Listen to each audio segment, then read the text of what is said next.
Ny hetsika iray hetsika izay tanterahina any amin'ny faritra Maniany satria dia fisakana amin'ny fety izay no anaran'ity hetsika karakarainy ireo teraky ny fandriana amin'ny fisasahan'ity volana ity izay no arahantsika irindra tahiry no mitatra izany amintsika. Hetsika goavana lehibe indrindra karakarainy firalainy teraky fandriana na ny ANF ny fisakana fety hetsika ara-kolotsaina sosialy sy ara-panatanjahantena atao ny 17 hatramin'ny 17 ny volana aogositra. Nampalaza ny fandriana tahaka ireo faritra Betsileo hafa, ny Asapinga, ny Savika, ny Gaon sy ny maro hafa.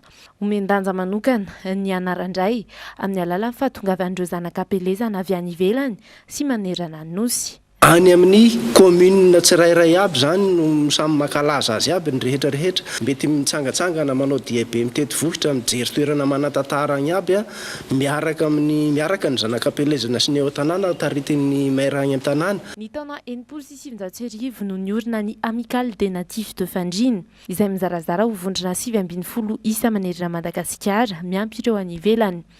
Ikatroka amin'ny sehatra sosialy ampandrosoana ny distrika ny fikambanana izay atomboka amin'ity fidinana miaraka ny an-tanàna ity.